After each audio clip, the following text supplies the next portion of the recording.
You're listening to More Than Steps, the podcast where we geek out on how belly dance works, one coffee run at a time. I'm your hostess, Nadira Jamal.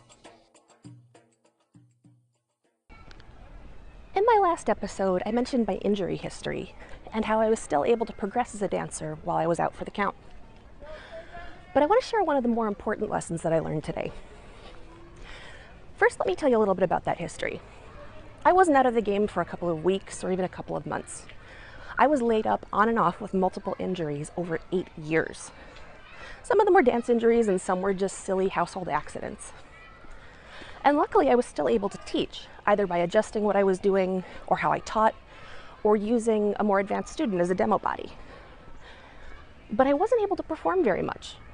And so I went from gigging on a regular basis to doing just a handful of shows in between injuries.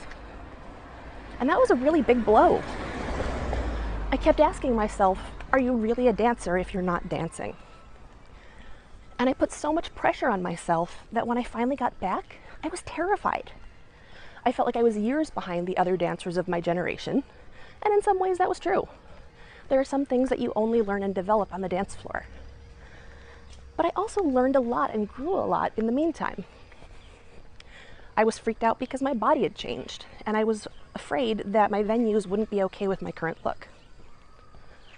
And I was also afraid of being seen as unreliable. If I jumped back in and then had to drop out again due to another injury, would I ever be asked back? I was so afraid of showing up as anything less than perfect that I waited a lot longer than I needed to get back in. And I lost out on a lot of opportunities and a lot of learning because of it.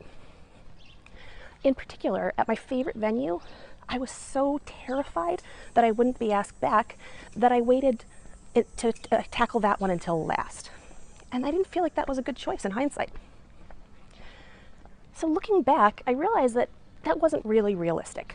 I knew how to dance, I knew how to give a good show. But in my mind, the stakes were so high because one of the things that I learned during my downtime is what I really want out of the dance, and that is the experience of performing with live music. Now, we're pretty lucky that in Boston we have a lot of opportunities, but those are dwindling every year. Restaurants close, fewer nights offer entertainment, and so going back to my favorite venue, there was some chance that that could be my last show, at least in that context and with that band. And my first instinct was to stress out and try to make everything as perfect as it could be. But instead, I said, screw it. I'm going to stop trying to be good and just enjoy the show. Because if it's my last one, I don't want to be remembered as being great. I want to remember a great experience. So I did. And it was a fantastic show. Just letting go of all of that stress and trusting all of the work that I'd done in the past allowed me to access joy and interaction and artistry in a way that stressing about the details didn't. And so since then, I try to always dance as if this show is my last. And as a perfectionist, it's really tough not to fall back on my shoulds. But even when I'm not living that to 100%, it still makes a difference. I enjoy the show a lot more, and my dancing is a whole lot better.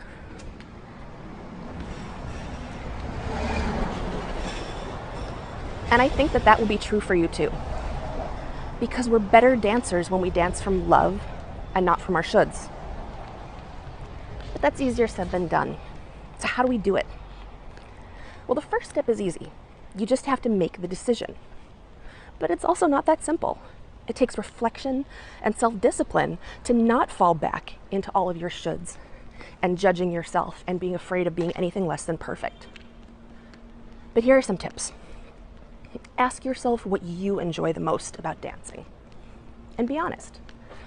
For me, it's the experience of live music, but for you, it might be something like the together time that you have with your troupe mates. Then cherish the performance opportunities that you really love. Seek out the ones that have those qualities. But don't feel like you have to do every one. It's okay to turn down a gig if it's not what you want, or if you're tired and burnt out. choose music that you're most excited about. It is important to consider the audience, but within that ballpark, your taste wins.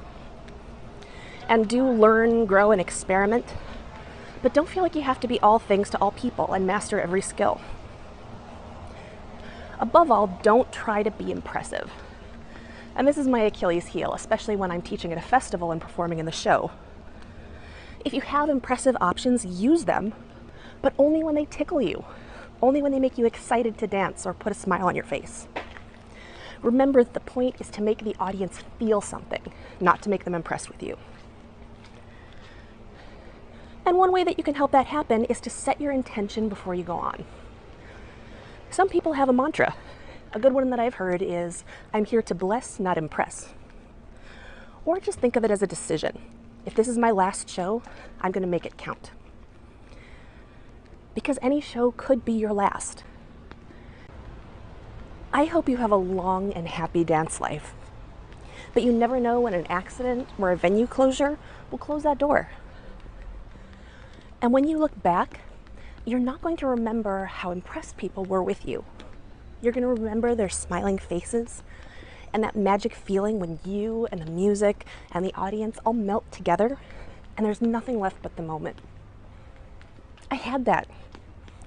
I danced at my favorite venue recently, and that was the first time that I really lived that principle 100% and truly danced like it was my last show ever. And it was magic. I got on a plane the next day and we had a pretty bumpy landing. But instead of feeling afraid, I just felt content. And I thought, if that was my last show, that was a pretty good way to go out. I want to have that in every show. And I want you to have that too. So next time you perform, just give it a try. Imagine that it's the last show you'll ever do, your farewell performance, and dance your heart out.